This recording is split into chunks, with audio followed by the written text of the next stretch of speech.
Irmãos, hoje eu quero continuar um estudo com vocês a respeito de Cristo e a igreja. O livro de Cantares é um livro profético. Cristo falando com a igreja falando com Cristo. Capítulo 1, versículo 2 de Cantares de Salomão. Beije-me ele com os beijos da sua boca, porque melhor é o seu amor do que o vinho. Isso daqui é a Sulamita falando com Salomão. Beije-me ele com os beijos da sua boca. Cantares é um livro romântico, é um livro que todos os casais devem ler. E para você beijar, você tem que estar perto. Para você dar um beijo em alguém, essa pessoa tem que se aproximar de você. Por isso que ela disse, beije-me ele com os beijos da sua boca. Por quê? Nós estamos perto de Deus. Eu e você, nós não estamos longe de Deus, tá bom, irmãos? Não, pelo contrário, nós estamos perto. Nós e Deus somos o mesmo Espírito. Efésios capítulo 2, a partir do versículo 11. Portanto, lembrai-vos de que vós, no outro tempo, éreis gentios na carne e chamados incircuncisão pelos que, na carne, se chamam circuncisão feita pela mão dos homens. Naquele tempo, estáveis sem Cristo, separados da comunidade de Israel e estranhos aos concertos da promessa, não tendo esperança e sem Deus no mundo.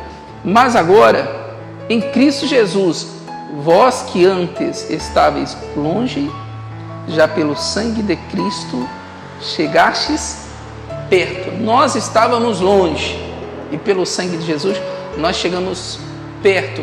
Nós estávamos longe, você não tinha acesso ao Santo dos Santos e pelo sangue de Jesus, hoje nós vivemos no Santo dos Santos. O véu do Santo dos Santos se rasgou. Hoje eu e você, irmãos, vivemos na presença de Deus em nome de Jesus Cristo. Amém, gente? A gente não está longe de Deus, nós estamos na presença dele, irmãos. Cantares capítulo 1, versículo 7. Dize-me, ó tu, a quem ama a minha alma, onde apacentas o teu rebanho, onde os recolhes pelo meio-dia? Pois, por que razão seria eu como a que erra ao pé dos rebanhos dos teus companheiros? Ela conversando com o pastor. Salomão, disfarçado de pastor. O rei, glorioso, rico, se despiu da sua glória para viver no meio do povo, para viver no meio dos simples. Ele descia até o lagar. Imagina as pessoas fazendo vinho, pisando. E o Salomão lá sem saber, sem ninguém saber que era ele. Poxa, você está aí trabalhando o dia inteiro, eu tenho que fazer esse vinho aqui para mandar lá para Salomão. Por que essa história é uma profecia com relação a Jesus, irmãos? Filipenses capítulo 2, a partir do versículo 5, mostra o que Jesus fez, irmãos. Ele era Deus. Jesus, ele decidiu sair do céu para salvar um monte de pecadores, irmãos. Graças a Deus por isso. De sorte que haja em vós o mesmo sentimento que houve também em Cristo Jesus, que, sendo em forma de Deus, ele não teve por usurpação ser igual a Deus, mas aniquilou-se a si mesmo, tomando a forma de servo, fazendo-se semelhante aos homens e, achado na forma de homem, humilhou-se a si mesmo, sendo obediente até a morte e morte de cruz. Olha só, fez o que o Salomão fez. Salomão deixou a glória, deixou o palácio, se vestiu de pastor humilde, simples, e foi andar no meio do povo. E assim a Sulamita se apaixonou por ele. Irmãos, Jesus era Deus, morava com Deus. Ele se despiu da sua glória, viveu como homem, foi crucificado como um homem, tudo para nos dar o exemplo e tudo para salvar a humanidade. Amém, gente? Irmãos, o Paulo disse, o mesmo sentimento que Cristo tinha, o mesmo sentimento tem que ter em vocês. João capítulo 1, a partir do versículo 1. No princípio era o Verbo estava com Deus e o Verbo era Deus. Ele estava no princípio com Deus. Todas as coisas foram feitas por ele e sem ele nada do que foi feito se fez. O Verbo se fez carne, Jesus, habitou entre nós e vimos a sua glória como a glória do unigênito do Pai, cheio de graça e verdade. Amém, gente? Irmãos, o Verbo era Deus. Poxa, o Verbo era Deus. Deus se fez carne e habitou no meio dos homens. Irmão. O próprio Deus desceu para salvar um monte de pecadores, irmãos, como eu e você éramos. Irmãos, olha que Deus Ele fez por nós. Por isso que nós temos que tomar posse de tudo que Jesus fez lá na cruz por cada um de nós, em nome de Jesus Cristo. Versículo 7 agora, capítulo 1. Dize-me, ó tu, a quem ama a minha alma, onde apacentas o teu rebanho, onde o recolhes pelo meio-dia, pois, por que razão seria eu como a que erra ao pé dos rebanhos dos teus companheiros? Ao sol do meio-dia, ele apacentava as ovelhas. Meio-dia é onde o sol está mais extremo, irmãos, e as ovelhas sendo apacentadas. Irmãos, por isso que se nós andarmos pelo vale da sombra da morte, sabe o que nós temos que fazer? Deitar em verdes pastos. O mundo está um caos e nós deitamos em verdes pastos. O mundo está desesperado, é Covid para cá, Covid para lá, é morte, e nós estamos deitados em pastos verdejantes. Amém, gente? Porque nós não temos medo de morrer. Eu lembro que antes da minha cirurgia, da segunda cirurgia, eu e a pastora, a gente estava dando risada, que ela me mostrou um vídeo, eu estava dando gargalhadas, irmão. Aí eu também não consegui segurar e comecei a dar gargalhada muito alto no hospital. 15 minutos antes da cirurgia, porque eu não estava com medo de morrer. Morrer para mim, como Paulo disse, é lucro. Por isso que nós, o mundo está um caos e nós deitamos em pastos verdejantes. Nós descansamos, porque nós não temos medo da morte. Se nós morrermos, morrer é lucro. Nós já estamos salvos mesmo, em nome de Jesus Cristo. Amém, gente? O mundo que está desesperado, com medo de morrer, meu Deus, se eu pegar o Covid, com medo de morrer, irmão, morrer para o crente é lucro. Vários crentes morreram nessa pandemia.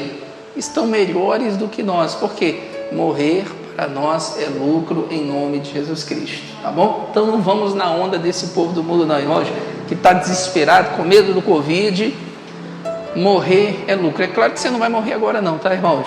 Capítulo 6, versículo 1. Para onde foi o teu amado, ó mais formosa entre as mulheres? Para onde virou a vista o teu amado? E o buscaremos contigo. Olha só, para onde foi o teu amado? Aonde o seu amado está? Perguntaram para ela. E existem pecadores que têm esse abuso de fazer essa pergunta para a gente. Vocês dizem que Jesus vai voltar, vocês dizem que... E Jesus nunca volta. Cadê Jesus? Jesus não voltou porque está esperando aquela pessoa se converter, irmãos. Por isso que ele não voltou ainda. Então, se alguém indagar você, sabe o que você faz para essa pessoa? Você mostra 2 de Pedro para ela. Vamos lá, 2ª carta de Pedro, capítulo 3, versículo 9.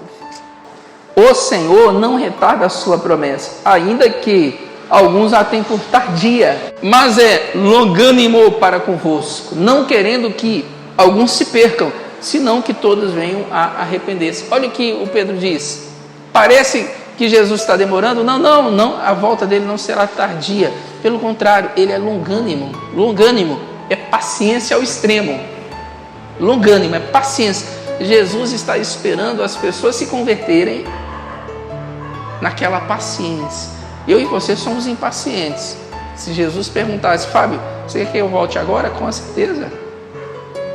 Quem salvou, amém. Quem não se salvou, problema deles. Eles tiveram a oportunidade, porque nós não temos paciência. Jesus é longânimo. Deus é longânimo, porque Ele não quer que ninguém se perca. Pelo contrário, Ele quer que todas as pessoas alcancem a salvação.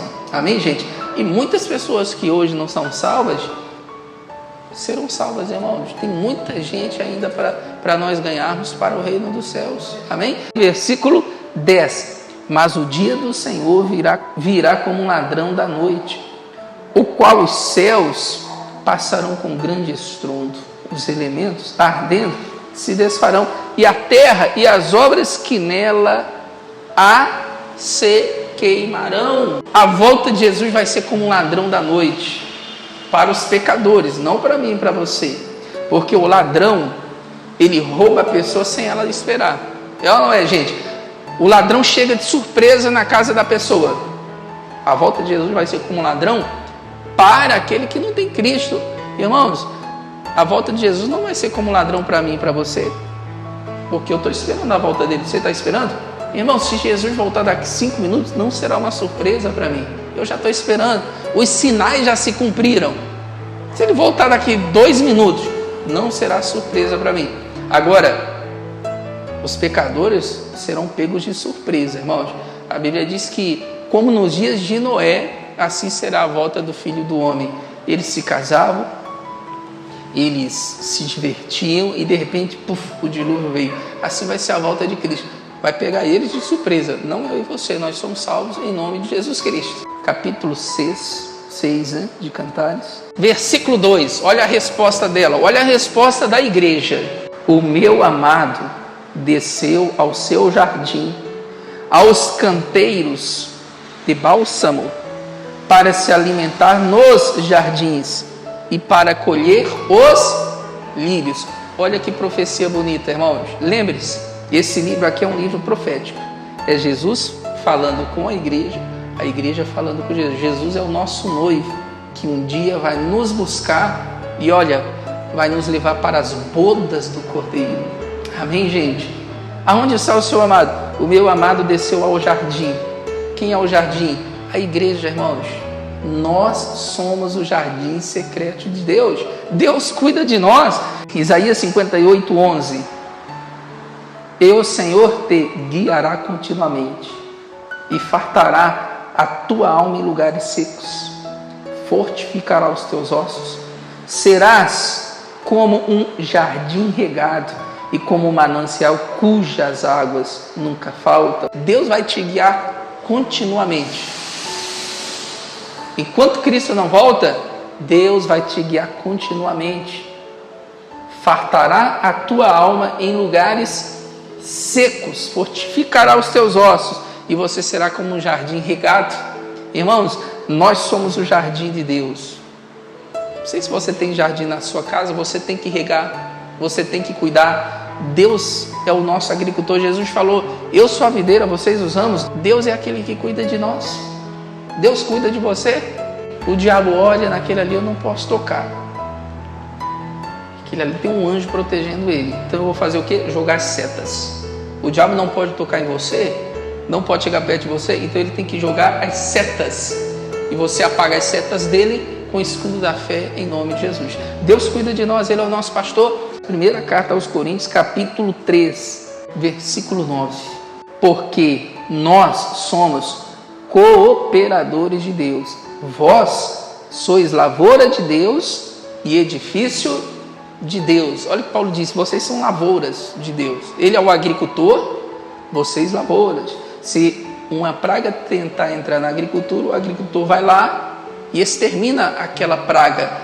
Deus é o nosso agricultor. Se precisa de água, o agricultor joga água. Ele é o nosso pastor.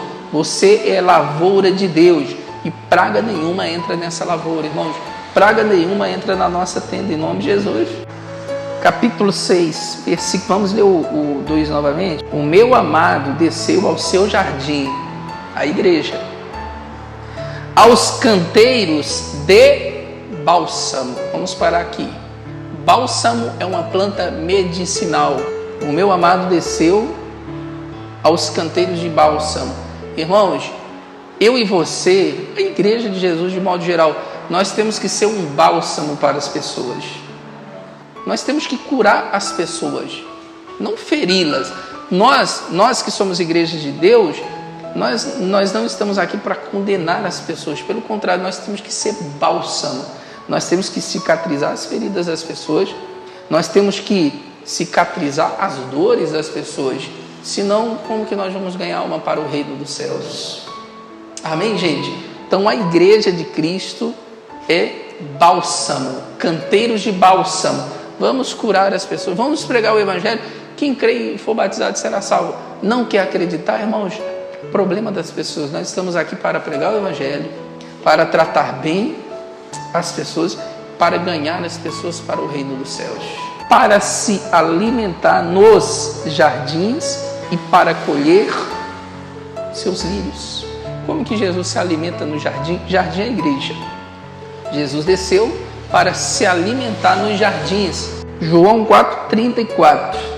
Como Jesus se alimenta no jardim? Como Jesus se alimenta na igreja? Versículo 34. Jesus disse-lhes: a minha comida é fazer a vontade daquele que me enviou a realizar a sua obra. Amém, gente? Minha comida é fazer a vontade de Deus. E a vontade de Deus é cura. A vontade de Deus é prosperidade. Essa é a vontade de Deus. Que a vontade de Deus seja feita aqui na terra, como ela é feita lá no céu, nas nossas vidas. Amém, gente? Lá no céu não tem doença. Então que na nossa vida seja da mesma maneira. Lá no céu não tem miséria. Lá as ruas são de ouro. O asfalto é de ouro. Então que assim seja nas nossas vidas. Lá no céu não tem tristeza. Assim seja na nossa vida. Lá no céu não tem escassez. E assim seja na nossa vida. Então seja feita a tua vontade aqui na terra, como ela é feita lá nos céus. Então Jesus disse: a minha comida é fazer a vontade de Deus. E a vontade de Deus, irmãos, é nos abençoar em todas as áreas. Jó capítulo 5, versículo 26, diz assim: na velhice virás à sepultura, como se recolhe o feixe de trigo ao seu tempo. Olha a morte do crente. A morte do crente é como colher trigo. Plantou trigo, o trigo cresceu, chegou a hora da colheita. Ele disse: Jó, você vai à sepultura como colher um trigo. Pega o trigo, colhe, leva para o depósito. Irmãos, assim é a morte do cristão e assim vai ser a volta de Jesus Cristo, como colher um trigo. Na hora certa, Jesus vem e colhe o trigo.